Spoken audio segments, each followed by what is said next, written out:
O Brasil alcançou um papel de destaque como o maior produtor sustentável de alimentos do mundo.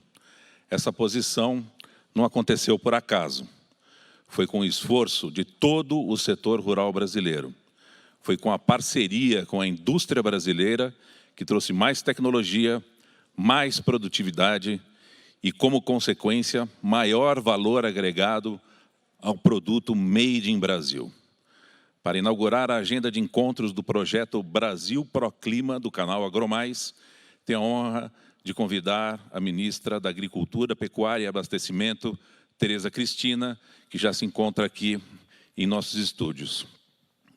Também Marcelo Tomé de Almeida, presidente da Federação das Indústrias do Estado de Rondônia, Christian Lobauer, cientista político, presidente executivo da CropLife Brasil, e o embaixador Orlando Leite Ribeiro, secretário de Comércio e Relações Internacionais do Ministério da Agricultura, Pecuária e Abastecimento do governo brasileiro. Muito obrigado pela presença de todos.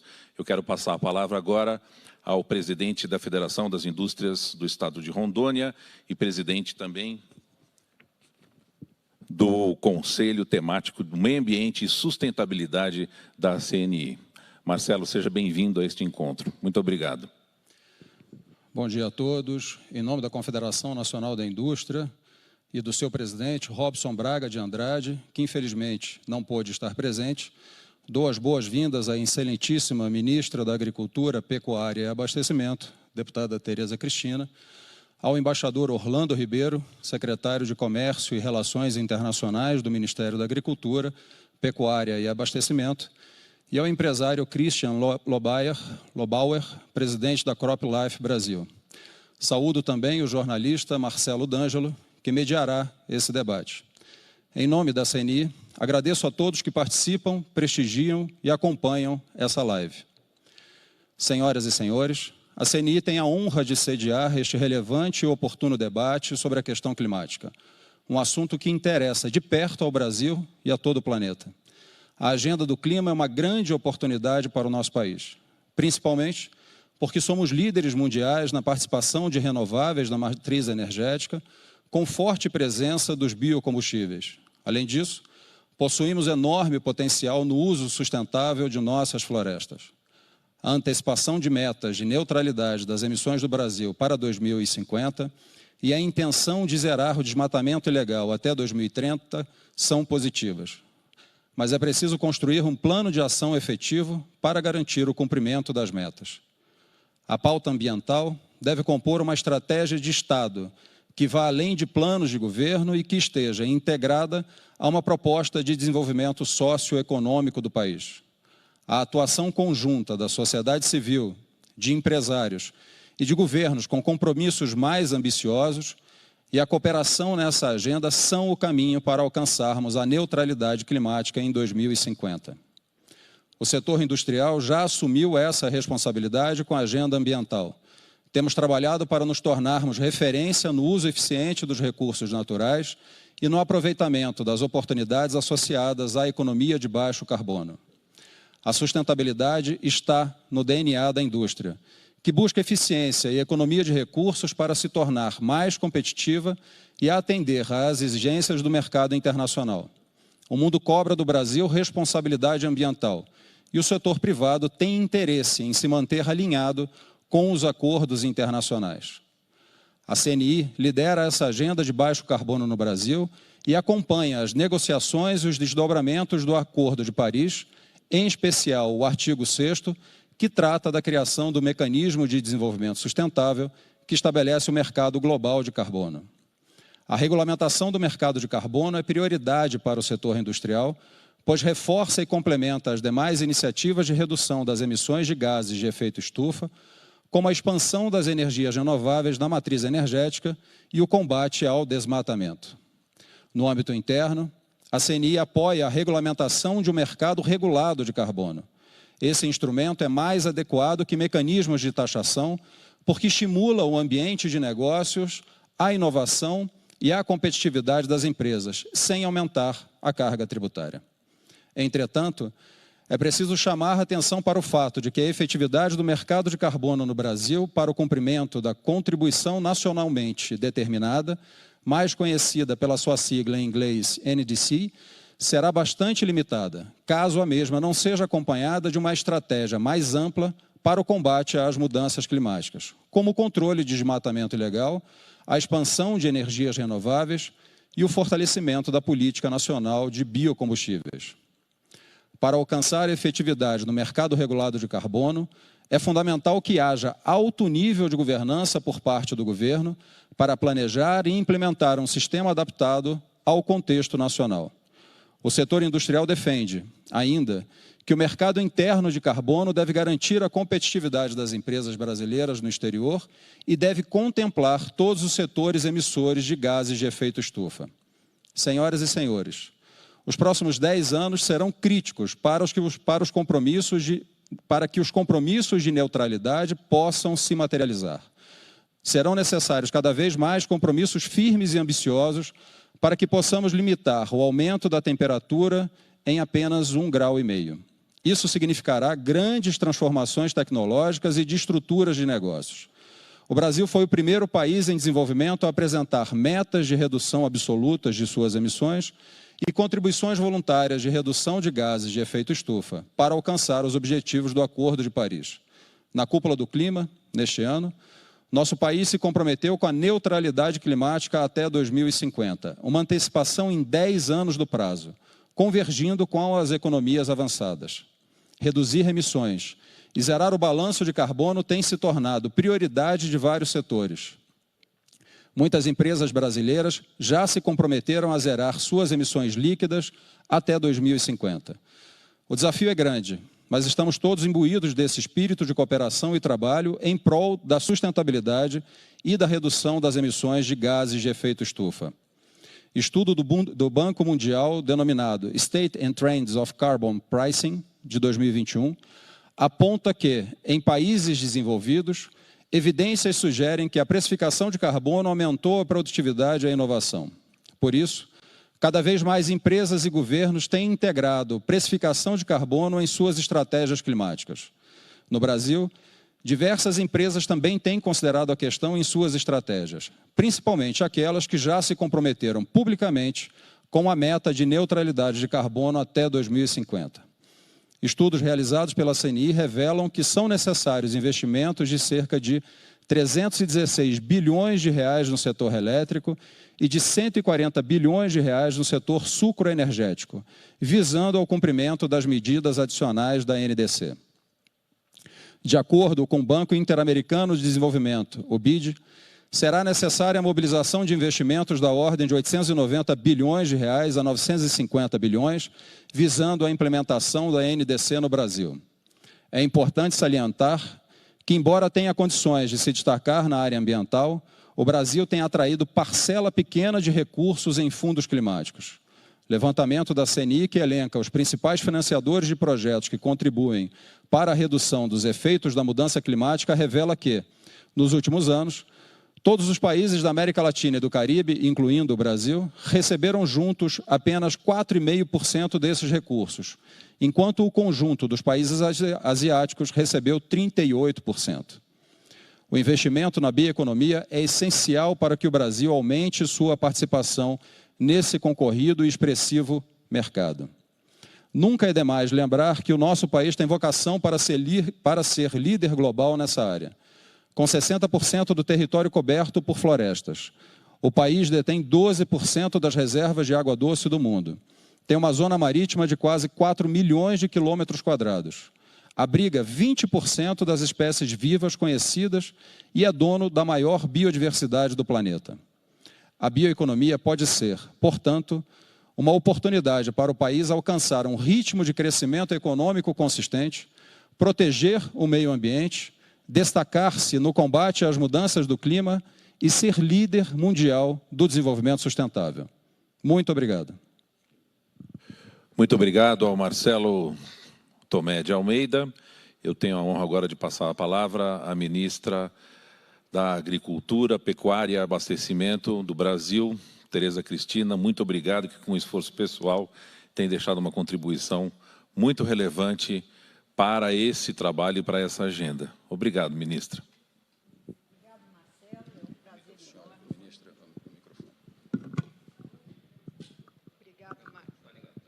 Obrigado, Marcelo. É um prazer estar aqui com você, com o Christian, com o outro Marcelo e com o embaixador Orlando. Quero saudar de forma muito especial o senhor Robson Andrade, presidente da CNI, bem como também o meu amigo João Carlos Saad, presidente do Grupo Bandeirantes, por serem nossos anfitriões neste dia, assim como os canais Band News e Agromais, pelo seu apoio à agenda do agro no Brasil e pela organização deste evento. Todos aqui sabemos das características da nossa agricultura tropical, que se singularizam como uma das mais produtivas, inovadoras e descarbonizantes do mundo. No entanto, muitas vezes nos surpreendemos ao descobrir o quão pouco se sabe efetivamente sobre a nossa agropecuária fora do Brasil. Esse desconhecimento acaba sendo aproveitado por aqueles que querem avançar narrativas tendenciosas que buscam transferir para este setor parte do ônus histórico pela emissão de gases de efeito estufa. À medida que aumenta a urgência de os países tomarem medidas concretas para o enfrentamento do aquecimento global e para o cumprimento dos Objetivos de Desenvolvimento Sustentável, temos a responsabilidade de mostrar que a agropecuária brasileira promove, além da geração de renda e da segurança alimentar, também a conservação ambiental. O evento de hoje, o lançamento do projeto Brasil Proclima, são extremamente importantes para dar início a um processo de reversão dessa realidade. Precisamos apresentar o verdadeiro agro brasileiro ao mundo, o agro que produz, o agro que conserva, o agro que emprega e alimenta. Desde o início do governo do presidente Jair Bolsonaro, temos empreendido esforços para demonstrar que a agropecuária brasileira é parte da solução e não do problema das mudanças climáticas.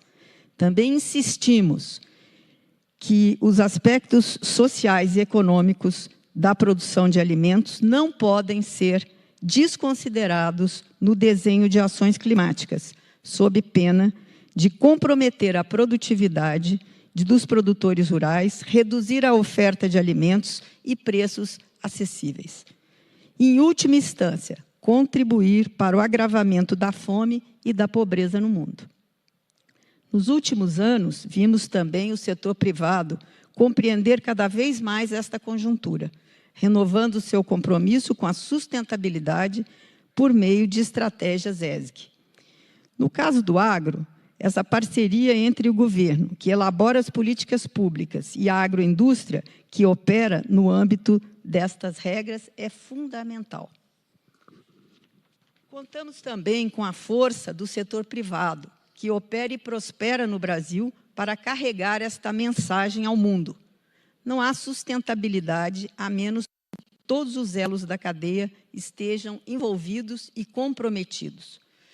Nos próximos meses, estaremos, governo e sociedade civil, nos preparando para levar a visão brasileira sobre agricultura e meio ambiente à COP26. O projeto Brasil Proclima terá um papel importantíssimo nesse processo. O que defendemos é que se reconheça o papel positivo da agropecuária para mitigação de emissões e adaptação às mudanças climáticas. Eu acho que essas duas palavrinhas são mágicas, mitigação e adaptação a essas mudanças. E eu tenho convicção que a agricultura brasileira já vem fazendo isso há muito tempo, através de várias políticas públicas para estímulos de práticas como o plantio direto, como o RenovaBio, como o uso da segunda safra na mesma área, como as florestas plantadas, que nós somos muito bons nisso, né? a política de bioinsumos, que cresce cada vez mais. Então, é particularmente o que defendemos e que reconheço o papel positivo da nossa agropecuária. É fundamental, portanto, evitar que a agricultura seja singularizada para a realização de ações climáticas que não levem em conta essa vulnerabilidade. Além da emergência climática, não podemos nos esquecer que enfrentamos também uma emergência global de fome e de pobreza, ambas acentuadas pelos efeitos da pandemia do Covid-19. A experiência brasileira tem demonstrado que é possível atingir resultados expressivos a partir de uma abordagem equilibrada de sustentabilidade na agricultura. Entendemos que essa é a visão que deve prevalecer no âmbito das negociações da COP e para além de novembro. Estou certa de que, com o apoio do projeto Brasil Proclima, poderemos alcançar esse objetivo. Muito obrigada. Muito obrigado à ministra Tereza Cristina pela abertura aqui a essa agenda do Brasil Proclima. A ministra tem uma agenda ainda pesada pela frente. Quero agradecer a presença aqui nos estúdios da CNI e nessa transmissão do canal AgroMais. Muito obrigado. Nós vamos fazer um rápido intervalo aqui na nossa agenda de hoje e voltaremos na sequência com o painel O Papel da Agroindústria e a Agenda Climática. Muito obrigado. Voltamos em instantes.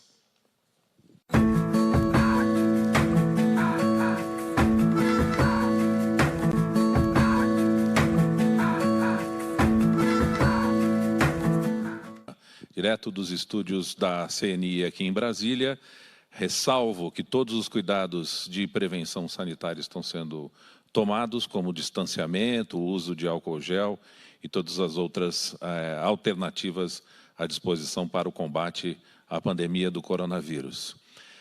Vamos iniciar agora o painel O Papel da Agroindústria e a Agenda Climática.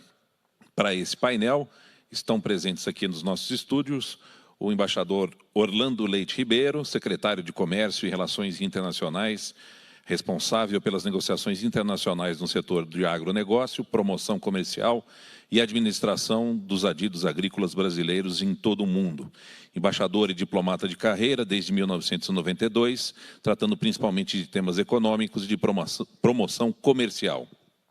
Trabalhou no Escritório de Comércio do Brasil em Nova York e nas seções econômicas em Assunção, Paraguai e Washington, D.C. No Brasil, ocupou os cargos de diretor do Departamento de Promoção Comercial e Investimentos, chefiou a divisão de Agricultura e Commodities, a divisão China e Mongólia e foi coordenador-geral de Planejamento Estratégico. Participam também agora nesta mesa Marcelo Tomé, presidente da Federação das Indústrias de Rondônia, presidente da Agência de Desenvolvimento de Porto Velho, presidente do Conselho Temático de Meio Ambiente e Sustentabilidade da CNI e presidente do Sinduscom, Sindicato da Indústria de Construção de Porto Velho.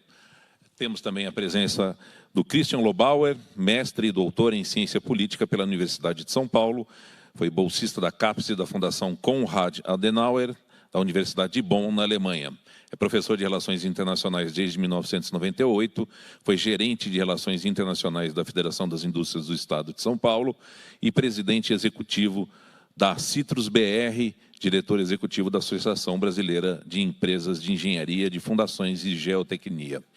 Para iniciar esse painel, quero pedir ao embaixador Orlando Leite Ribeiro que faça sua primeira intervenção, o papel da agroindústria e a agenda climática. Orlando, seja bem-vindo a esse painel.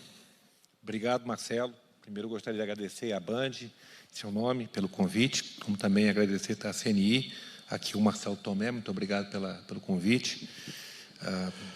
Bom dia aqui o meu colega Christian Lobauer, que eu conheço há tantos anos. Nós tivemos um bom começo de dia, com 2 excelentes discursos sobre o que é a agricultura e como ela se insere nessa temática do desenvolvimento sustentável. Eu gostaria, em cima disso, de fazer alguns comentários, Primeiro, contextualizar sobre o que é o agronegócio brasileiro, essa potência agroambiental que é o Brasil. Nos primeiros 7 meses do ano, nós alcançamos exportações na ordem de 72,7 bilhões. Isso é um recorde histórico. As exportações do agro, elas representaram 45% total das exportações brasileiras.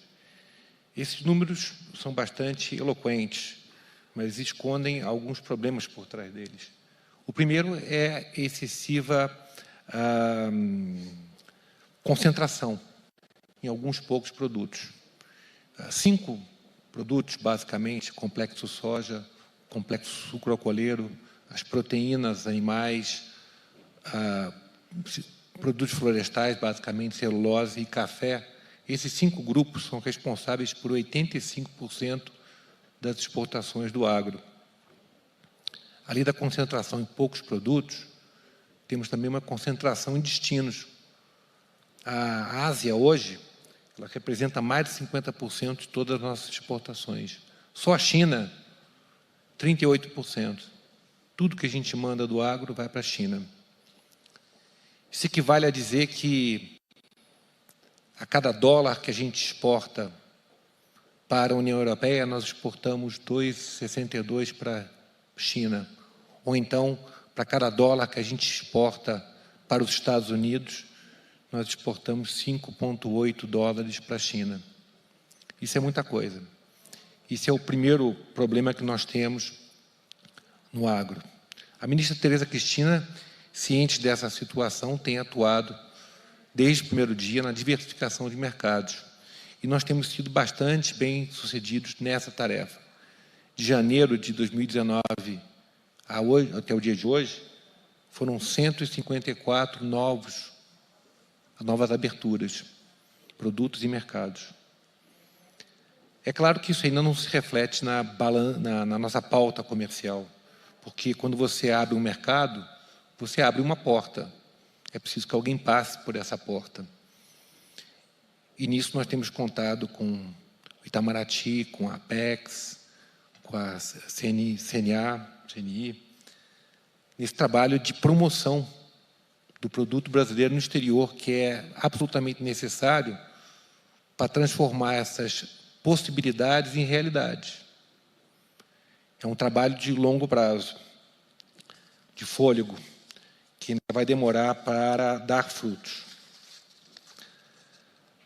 Um segundo problema, além da concentração da pauta, é um problema que nos une aqui hoje, que é a questão da imagem do agronegócio. Isso é um desafio.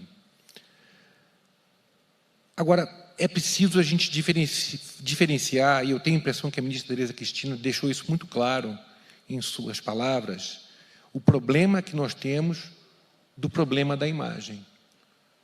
Nós, sim, temos um problema com números crescentes de desmatamento. O governo está ciente disso e procurando reverter essa tendência que não nos ajuda. Mas existe um outro problema maior, que é a percepção no exterior dessa situação. No imaginário popular europeu, a Amazônia está queimando. Estão extraindo madeira no coração da Amazônia. A gente sabe que não é isso. O bioma amazônico, como o Marcelo colocou também, é uma área imensa. Nós temos aí mais de 50% do território brasileiro. O problema ele ocorre, sobretudo, na franja de humanização, norte de Mato Grosso, sul do Pará. Então, é um problema muito localizado, que o presidente se comprometeu a tratar, a terminar até 2030. É uma meta muito ambiciosa que nós estamos empenhados em iniciar o caminho para chegar a 2030 sem desmatamento ilegal.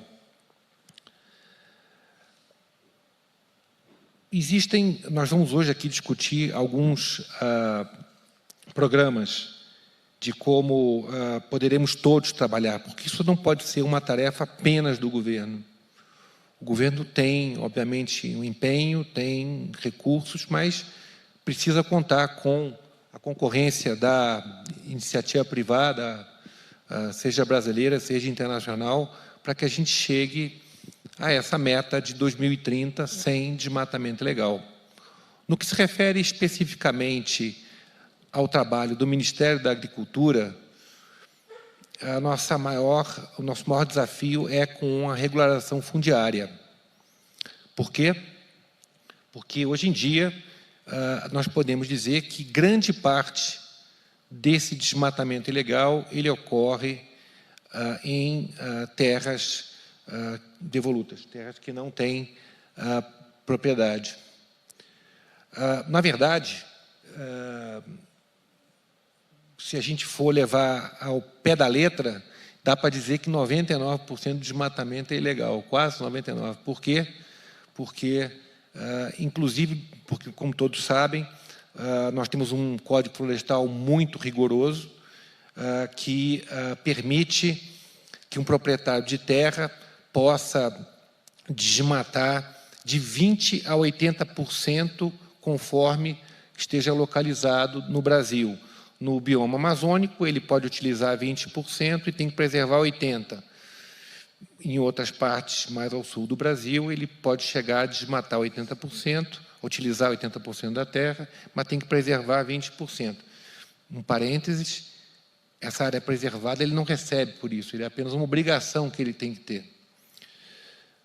Mas, voltando ao que eu estava dizendo, até para poder fazer o uso dessa terra, ele tem que ter autorização do Estado. Não basta ele dizer que ele tem uma propriedade e que ele pode usar até 80% da terra, porque não é bem assim. Ele precisa, na verdade, de uma licença do Estado para poder cortar uma árvore. E como muitas vezes isso não ocorre, dá para dizer, no limite, que o desmatamento é basicamente legal. Mas nós estamos trabalhando em todos os instrumentos para permitir a regularização dessa situação no combate desse problema.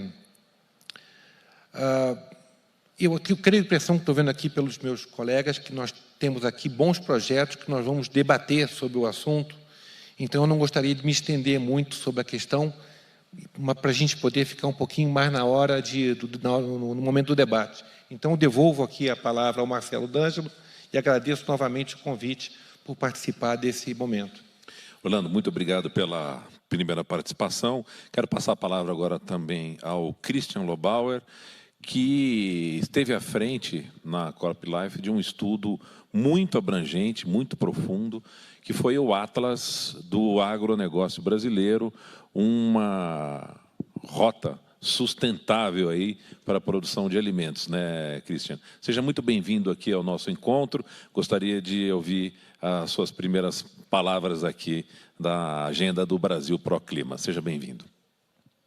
Obrigado, Marcelo. Satisfação estar contigo aqui no programa da AgroMais, aqui na CNI, cumprimentar a CNI, cumprimentar os meus amigos de debate aqui, o embaixador Orlando, Marcelo Tomé, de Rondônia, perdão, e dizer que a CropLife está muito envolvida nessa temática que não só o programa Proclima está iniciando, mas também todas as empresas que a gente representa, então são 48 associados, e a gente deve ir para mais de 50 nas próximas semanas, são empresas de uma parte da cadeia de insumos, de essa cadeia enorme que é o agronegócio.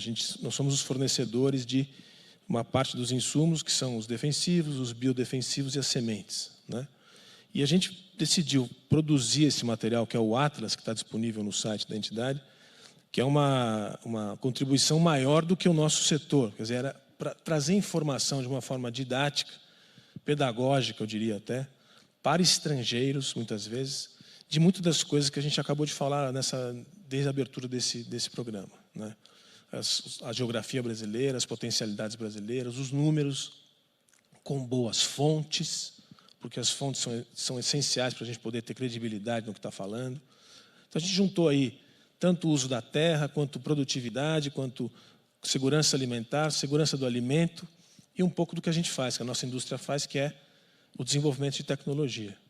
Então, dentro de tudo que já foi falado, e dentro desse material que foi apresentado, que está disponível para todo mundo que tem interesse em entender melhor o que é a trajetória sustentável da agricultura brasileira, do agronegócio brasileiro, em números e fatos, e dados e infográficos, a gente também tem um aspecto da nossa área que é a inovação.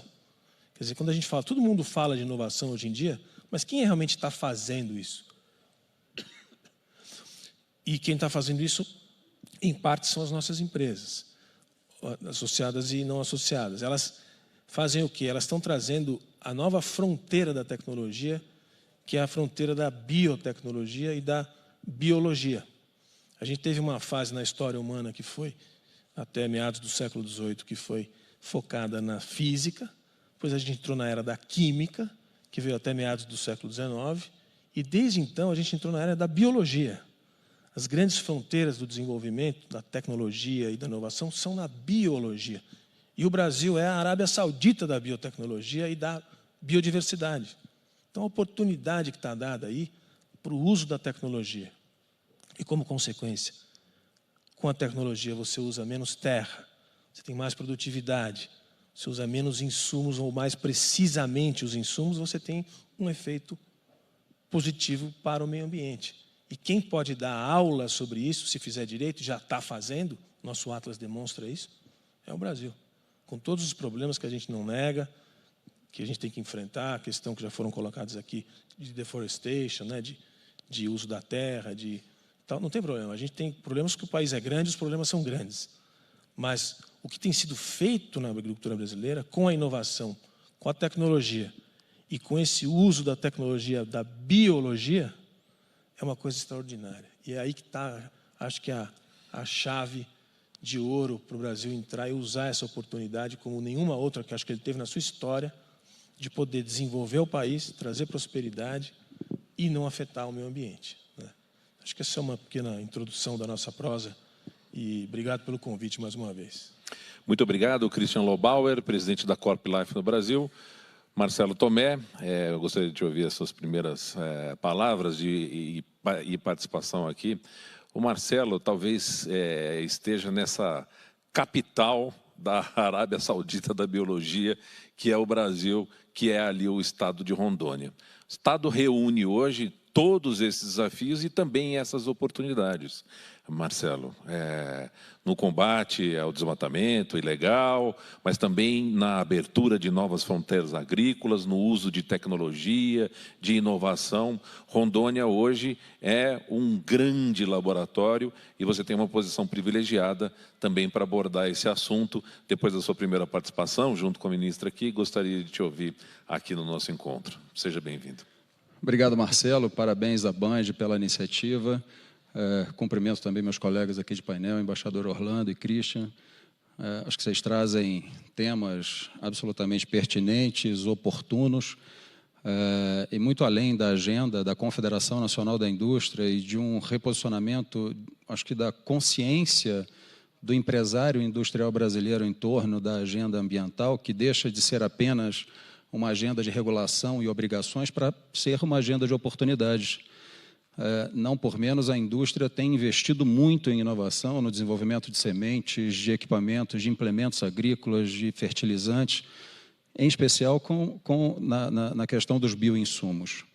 A CNI identificou 4 eixos para uma economia de baixo carbono, quais sejam, né, transição energética, precificação de carbono, economia circular e conservação de florestas. São temas que dialogam diretamente com o bioma amazônico e, como você me provocou, Marcelo, para falar um pouco de Rondônia, um pouco de Amazônia, e todo esse processo que a gente deflagrou a partir de 2020, que foi o Fórum Amazônia Mais 21, uma série de diálogos para a gente poder conversar sobre o desenvolvimento sustentável da Amazônia, identificando novos caminhos, porque esse lugar de disputa e tensão, ele é improdutivo. Então, é importante que a gente sente para conversar e, coletivamente, encontre outros caminhos que passam pela regularização fundiária, como disse o embaixador, talvez seja uma das ações mais efetivas no combate ao desmatamento, porque o ilícito, e eu vivo na Amazônia há 22 anos, o ilícito acontece na terra que não tem dono. Porque quando tem dono, o Estado tem a quem imputar responsabilidade. Regularização fundiária, além de ser um mecanismo crucial no combate ao desmatamento, é também um mecanismo de desenvolvimento econômico, porque você passa a ter ativos que possam ser disponibilizados como garantias a bancos para a tomada de financiamento. Isso é transformacional para a Amazônia. A regularização fundiária tem dois grandes objetivos: combate ao desmatamento e aos demais ilícitos e agressões que o bioma amazônico sofre, além como instrumento de desenvolvimento econômico para a região. E a gente não está falando de grandes donos de terra, não. A gente está falando muitas vezes do pequeno agricultor, da agricultura familiar, que foi assentada na década de 60, de 70, seja com o projeto Polo Noroeste, enfim, uma série de projetos do governo federal que promoveram a colonização dirigida no estado de Rondônia. Eu estou falando apenas desse recorte territorial, e que precisam ter agora um olhar dedicado para que a gente encontre esses caminhos efetivos para o desenvolvimento sustentável, nos afastando de modelos mais agressivos que ocorrem, ilícitos ocorrem, é importante ressaltar, e há uma mobilização fortíssima do governo federal com as forças de segurança do Estado brasileiro. Eu vejo isso ocorrendo na região, esse combate ao ilícito permanente, um compromisso do governo federal em parceria com os governos estaduais, mas que tem sido insuficiente para atender essa demanda de ilícitos que acontecem, né? Porque, e é importante também a gente caracterizar, existem dois níveis de ilícitos. Você tem o colono que desmata 1 hectare para poder fazer uma roça de mandioca, mas você tem um outro camarada que tem ali um conjunto de equipamentos que somam 8 milhões de reais, 10 milhões de reais. Acho que são dois níveis de ilícitos, né, de desmatamento, e precisam ter olhares diferentes.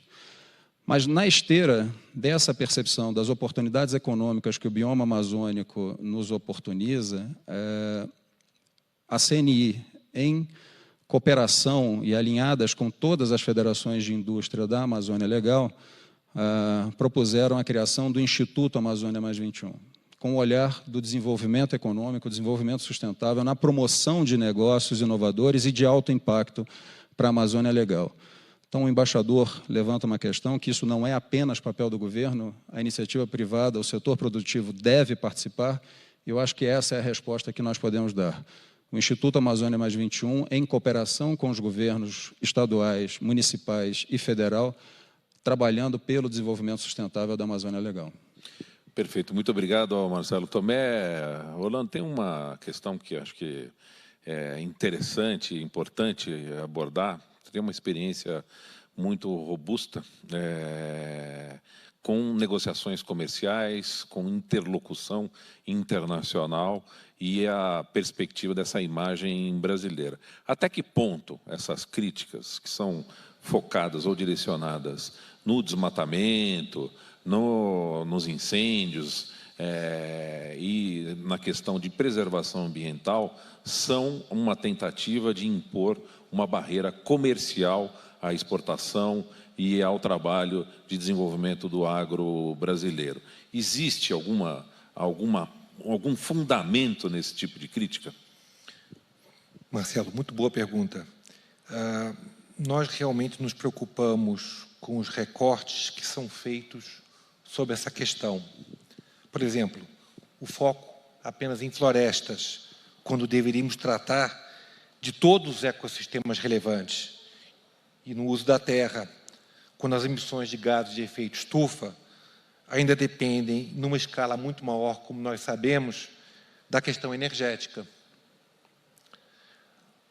Nós estamos atentos a esses movimentos que estão ocorrendo em temas sensíveis, como a iniciativa de due diligence, diligência devida do Reino Unido, e a implementação do Farm to Fork da União Europeia, que poderão sim ter impactos nas exportações, na competitividade das exportações agrícolas do Brasil. Agora, abordando um outro aspecto dessa sua pergunta, de fato, essa pressão internacional, sobretudo da União Europeia, ela veio após a conclusão das negociações do acordo Mercosul-União Europeia. E não dá para dizer que seja uma pressão de todos os países europeus. Existem países europeus que, desde o princípio, têm manifestado, com relação ao acordo, apoio. Portugal, Espanha, Itália. E tem outros países que, desde o princípio, manifestam contrariedade e usaram essa questão ambiental como uma desculpa para não avançar na implementação do acordo. Eu reconheço que existe problema e que nós temos que tratar. Nós temos que reverter a questão do desmatamento. Isso é uma coisa que o governo está empenhado em fazer. Agora, o que eu me pergunto é se, uma vez equacionado esse problema, não surgirão outras dificuldades para impedir o avanço desse acordo. Por exemplo, direitos trabalhistas ou qualquer outra questão que se possa levantar para não avançar. Vocês sabem que a agricultura brasileira ela é muito competitiva e isso às vezes assusta. Então é normal esse tipo de reação por parte de alguns países que querem defender seus sistemas ineficientes, seus modelos tradicionais. Perfeito. Christian, a ministra cita aqui no seu pronunciamento, no seu discurso, que existe ainda um grande desconhecimento das grandes fortalezas e de como o Brasil deu esse grande salto de qualidade, de produtividade, especialmente na produção de alimentos. A CropLife reúne aí, por meio de estudos como o Atlas, por exemplo, que a gente já citou aqui, e numa interlocução com empresas que são players internacionais desse setor, dados e um conhecimento relevante. Qual é a dificuldade de levar essa mensagem aí e que tem dificuldade até interna aqui dentro do Brasil? O próprio Brasil desconhece um pouco esse setor. É possível fazer uma avaliação dessa condição? A dificuldade é enorme, Marcelo, e eu acho que ela tem várias causas. Primeira coisa é que não há uma unidade interna, né? O Brasil mesmo, internamente, ou desconhece o próprio país, os brasileiros desconhecem o próprio país, ou há um confronto de, eu não queria usar essa palavra, mas é a melhor maneira de descrever, ideológico, de percepção sobre como lidar com a questão do desenvolvimento e proteger o meio ambiente. Isso é um problema de estar nas universidades, estar nas empresas, estar no governo, nas diferentes instâncias de governo. Tem uma dificuldade brasileira de definir um caminho e compreender o próprio país. Eu acho que isso é uma coisa muito clara. E a consequência disso é que tem muitos brasileiros lá fora, em universidades, em instituições, institutos, que fazem um serviço que não ajuda o Brasil de dentro.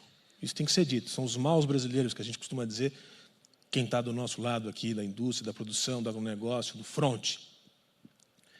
Há um outro problema também, que é um desconhecimento generalizado sobre o Brasil, muito além da agricultura. Os estereótipos são muito grandes. Então, o Brasil é a terra do futebol, do samba e da praia, etc. Mas tudo que se fez e se faz no país, que a gente tentou mostrar no Atlas, que são dados históricos de produtividade, de investimento em tecnologia, qualidade do trabalho, né, mecanização, tecnologia enfim, de tecnologia de informática mesmo, levada ao campo. Tudo isso ninguém tem a menor ideia na Europa. Não preciso nem dizer das dimensões geográficas, dos biomas, e onde está a agricultura e onde está o grande bioma que é o mais visado pelo mundo, que é o bioma amazônico. Então, assim, dizer para o mundo que 7,8% do Brasil é utilizado por lavouras, e que na Alemanha é 57%, e que na Irlanda é 65%, né? Não parece que não bate. Quer dizer, é 7,8% de um universo de 8 milhões e 500 mil quilômetros quadrados.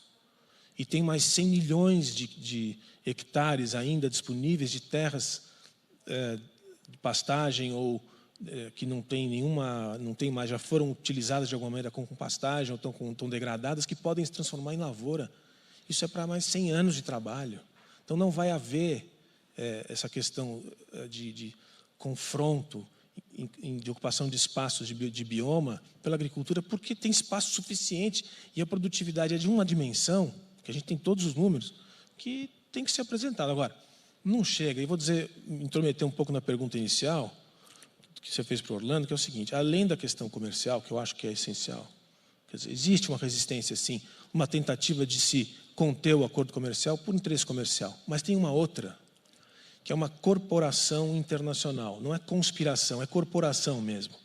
Todas as entidades que passaram a viver dessa agenda que a gente está debatendo aqui, ambiental, institutos de pesquisa, organizações não governamentais de toda a natureza, que recebem dinheiro privado de doação do bom contribuinte holandês, norueguês, alemão, e são bilhões de dólares disponíveis, cada vez mais, agora as empresas também vão colocar, e se cria uma corporação de pessoas que têm um trabalho, que têm uma responsabilidade, que não querem mais perder. E geralmente são pessoas das sociedades do mundo todo que tiveram um estudo bom, que tiveram oportunidade de ir para fora, tiveram um desenvolvimento pessoal. Então, essa corporação, Marcelo, trabalha para que essa agenda fique mais complicada do que ela é. Eu acho que isso tem que ser enfrentado de forma transparente e dizer, olha, você está numa instituição que defende o meio ambiente, que defende o planeta, e nós, na nossa atividade, também estamos. Né? Nosso interesse é o mesmo. Não há esse confronto. E essas instituições, elas vivem do confronto.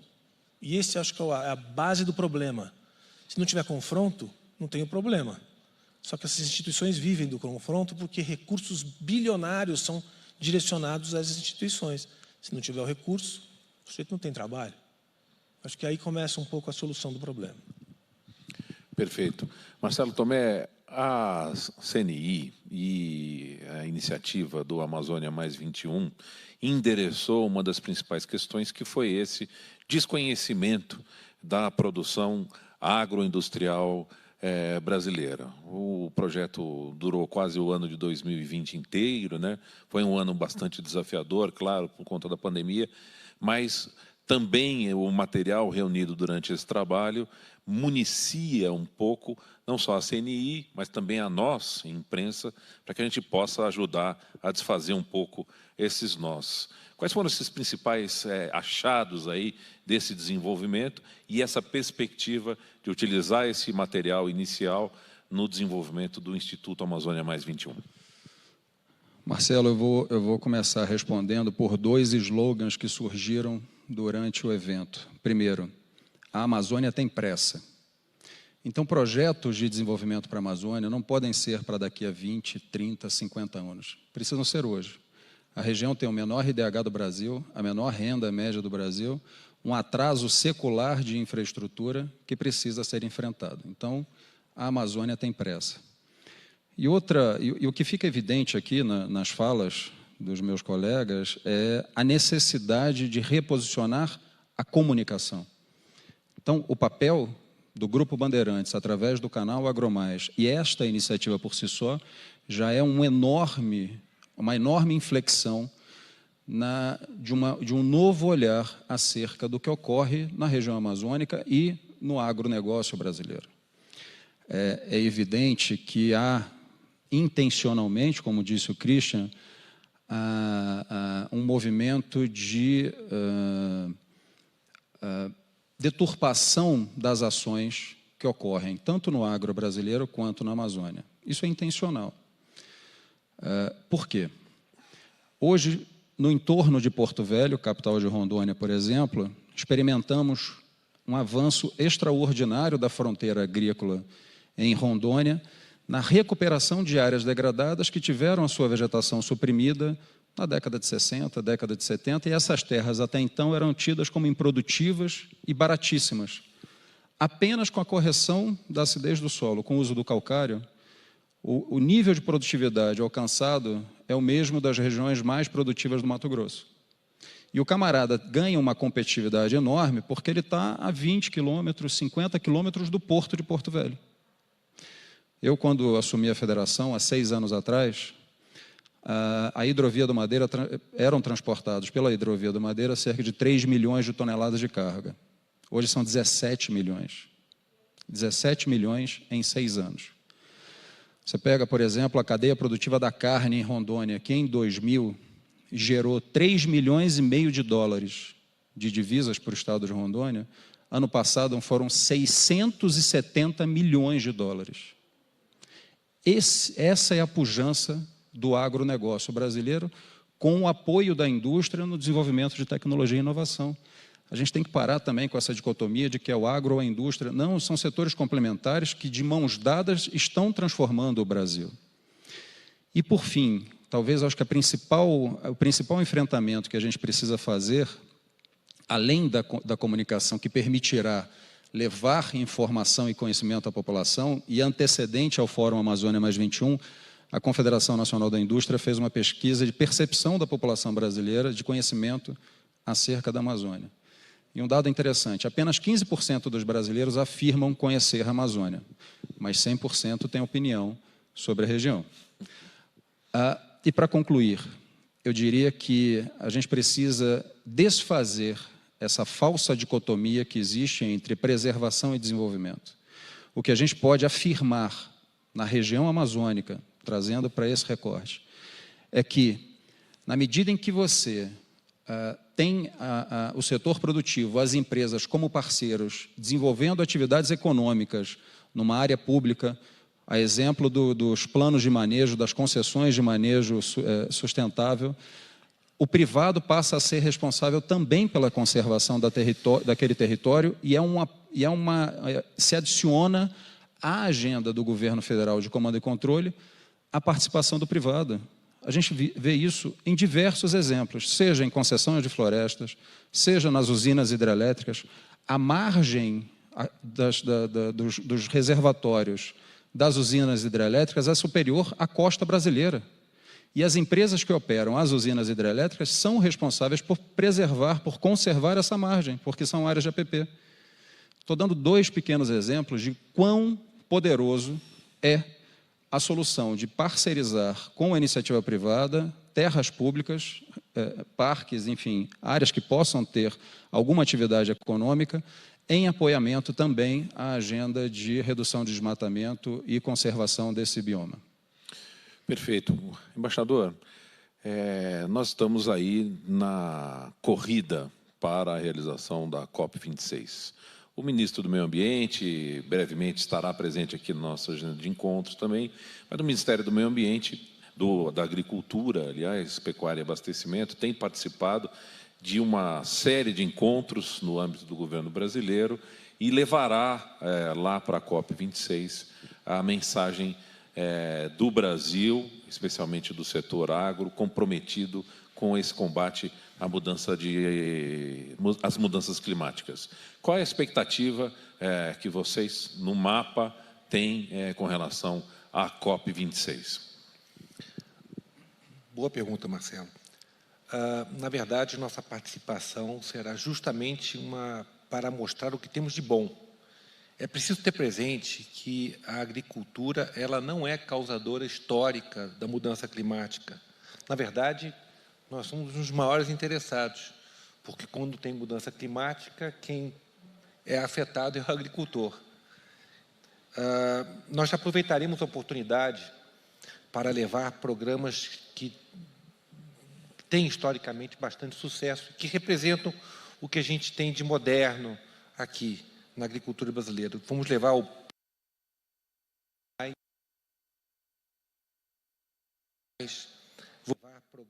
programa nacional tem historicamente bastante sucesso, que representam o que a gente tem de moderno. Estamos estudando aqui, também a possibilidade brasileira. Vamos levar o plano ABC+, apresentar o rural, mostrar exatamente quais são os desafios e o trabalho que tem sido feito para mapeamento das propriedades no Brasil. Faremos isso, talvez, em tempo real lá.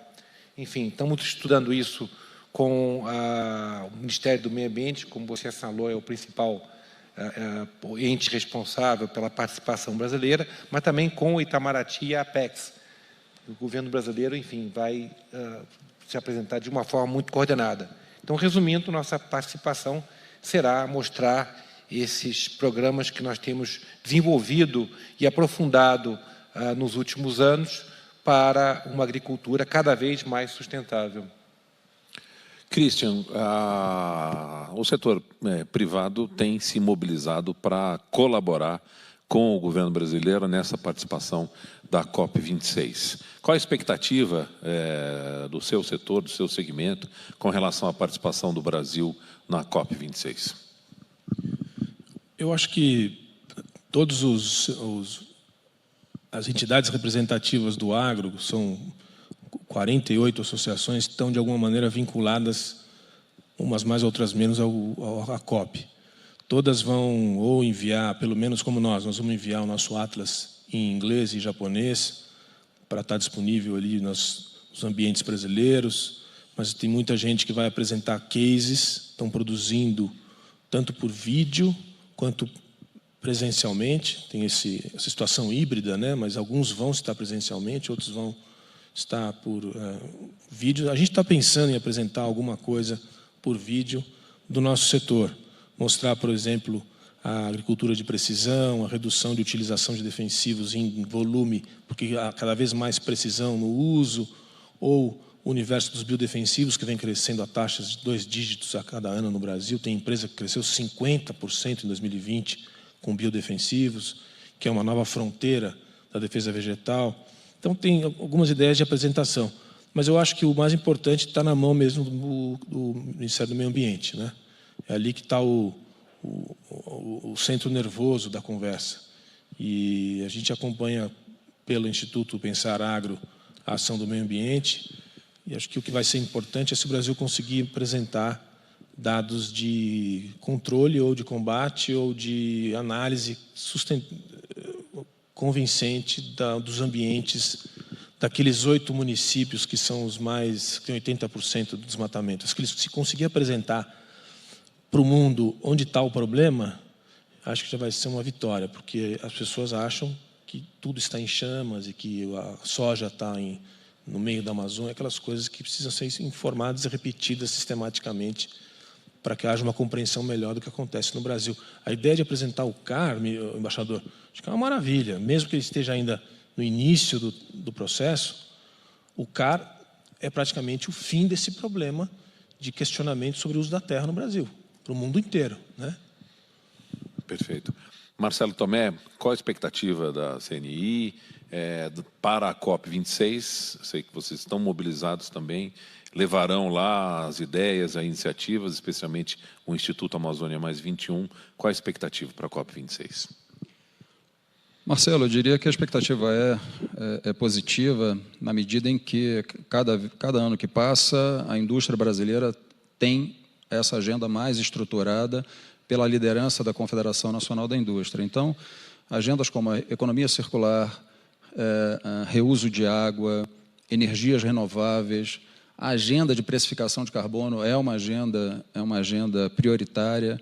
Enfim, são temas relevantes que impactam diretamente na competitividade da indústria brasileira, interessam ao empresário industrial brasileiro, e por isso que a CNI, através do presidente Robson, abriu diálogo com o Ministério do Meio Ambiente para apoiar a participação brasileira na COP. E a iniciativa do Instituto Amazônia Mais 21. Né? Eu acho que é um novo olhar, e resgatando a questão da comunicação, o compromisso do Instituto Amazônia Mais 21 é falar sobre a Amazônia que dá certo. É isso que o Christian estava dizendo. São inúmeros empreendimentos existentes na Amazônia, absolutamente sustentáveis, que têm todas as certificações nacionais e estrangeiras há anos. E a gente é muito competente em não falar sobre isso. A gente parece que não conta para ninguém a Amazônia que dá certo. Eu acho que a oportunidade e o compromisso de reestabelecer a comunicação acerca da Amazônia talvez seja uma das maiores contribuições que o Instituto Amazônia pode dar para o desenvolvimento sustentável da Amazônia. Tem muita coisa bacana, correta, em curso na região, e a gente até agora não tem falado sobre isso. Então, é um compromisso desta casa, de todas as federações de indústria da Amazônia Legal, falar sobre a Amazônia que dá certo. Muito bem, nós estamos chegando ao final desse primeiro encontro do Projeto Brasil Proclima. Queria pedir aqui aos nossos convidados uma palavra de encerramento. Embaixador Orlando Leite Ribeiro, muito obrigado pela participação. Gostaria de ouvir a sua palavra de encerramento aqui. Obrigado, Marcelo. Foi um prazer participar desse debate de alto nível. Eu, ao longo dessas nossas discussões, fui lembrando alguns pontos que talvez eu tivesse ter mencionado no início, mas que são importantes, que ficaram um pouco na minha mente. O primeiro é que, há décadas, o princípio das responsabilidades comuns, porém diferenciadas, é central em qualquer discussão sobre clima. E o Brasil, a gente não pode esquecer, apesar de ser uma potência agrícola, é também um país em desenvolvimento.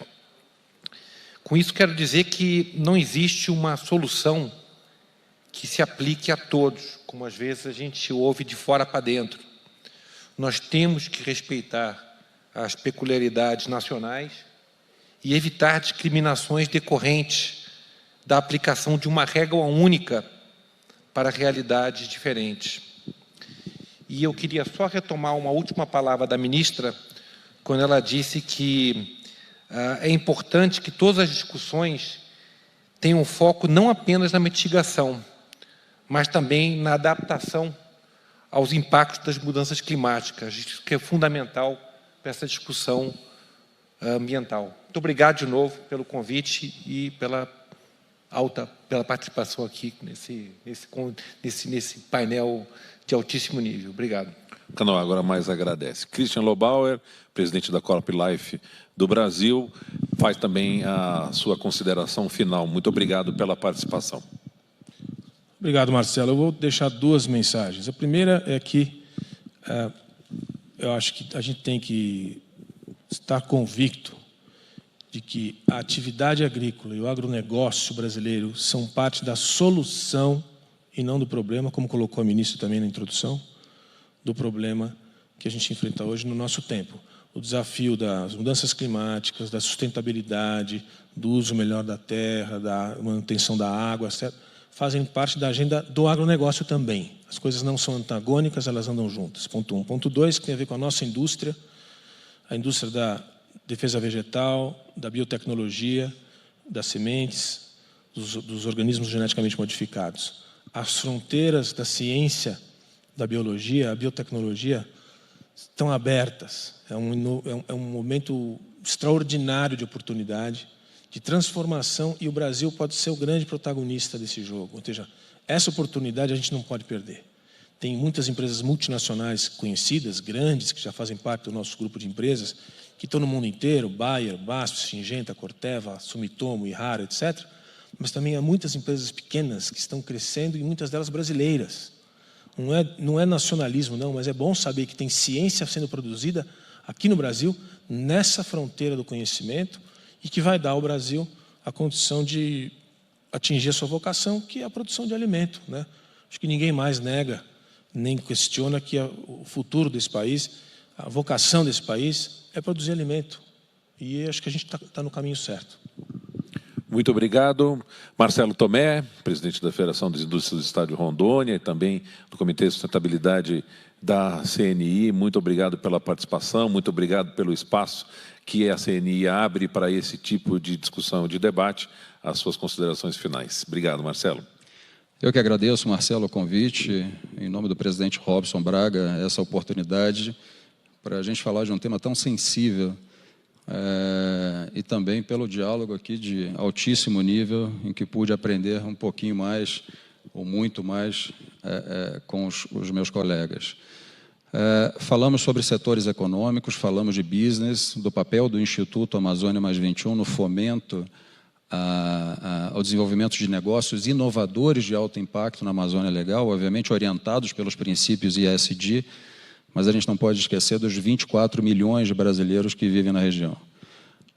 Essa agenda do desenvolvimento sustentável precisa reconhecer que naquela região existem brasileiros que têm demandas humanas que devem ser atendidas, com um déficit de infraestrutura secular que remonta ao século XIX, a gente está discutindo agendas ainda que são do século XIX, saneamento. 772 municípios na Amazônia com baixíssimo nível de saneamento.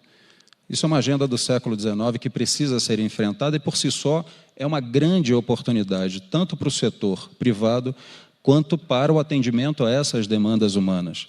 Então, na medida em que reconheçamos e coloquemos como prioridade os 24 milhões de brasileiros que vivem na região, a gente vai poder reorientar toda e qualquer discussão, o diálogo e planejamento para a região amazônica.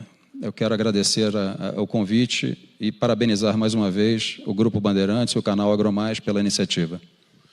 Muito obrigado. O primeiro encontro Brasil Proclima fica por aqui. Quero agradecer também a sua companhia aqui no canal AgroMais. Nós voltaremos nas próximas semanas com mais informação e análise sobre o projeto do Brasil Proclima. Fique ligado, muito obrigado pela presença, pela participação. Até o próximo encontro. Até lá.